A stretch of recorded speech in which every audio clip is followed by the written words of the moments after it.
Hello YouTube, this is the mini lathe rebuild part 5. As you can see, I got some parts in today from a little machine shop. This is a timing belt. One thing I didn't show is that the belt was had all torn apart and wasn't working very well. But since I did get the belt in today, I'm going to hook it up to the motor, which in a previous video I mentioned that it was smoking.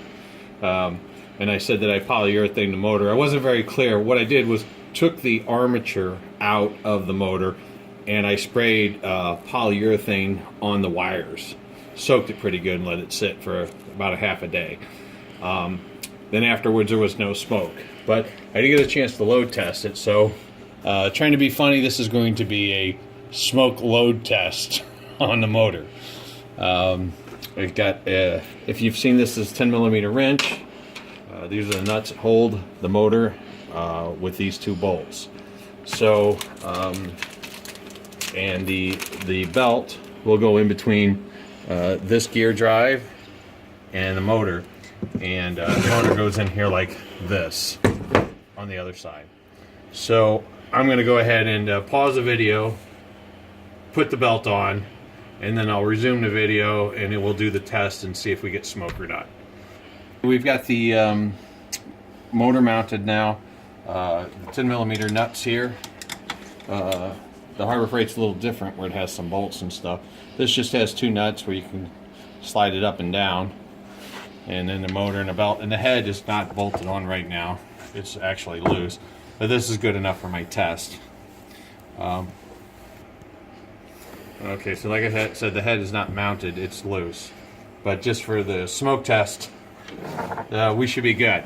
Alright, so I've got this in low, and I have my auto transformer with my capacitor and my full wave bridge, and I don't know, it was smoking before under load with the bad belt, so we'll just turn it on medium speed, kind of see what happened.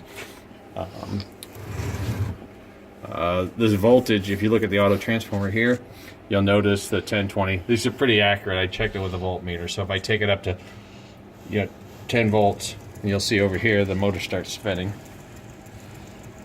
I'm going to get it a little faster than that. So I've got it up to 20 volts now. And you can see the chuck head plate there rotating, and you can see the gear rotating. Usually when it's smoking, it's probably going about twice as fast as this. So I don't know if the shellacking, the homemade do-it-yourself shellacking helped, but I thought this would be a fun video. So we'll crank her up a little more. Now I'll be able to smell it smoking before you guys see it.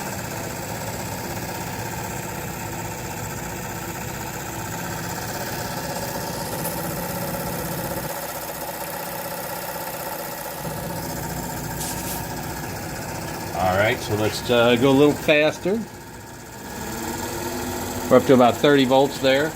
The little label that came on the motor said that this is a 4,500 RPM motor and it will run up to a maximum 110 volt DC at 35 amp.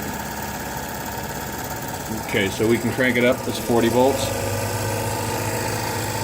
Well, what I noticed before, when it was smoking, the brushes were arcing really bad.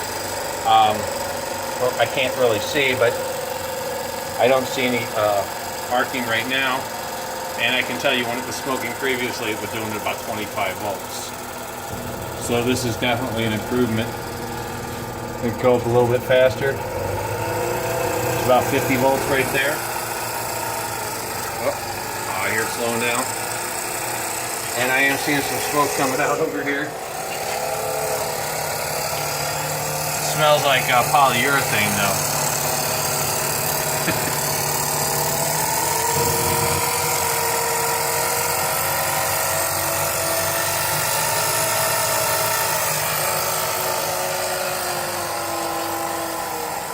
Alright, we'll go ahead and shut this guy down. Alright, so from what I can determine is the polyurethane helped, but I guess it probably didn't saturate all the wires and there's still some shorts in there. Again, I'm upgrading this to a brushless motor. This was just a fun little test with a new belt. So we'll conclude this video, and we got lots more work to do. Thanks for watching, guys.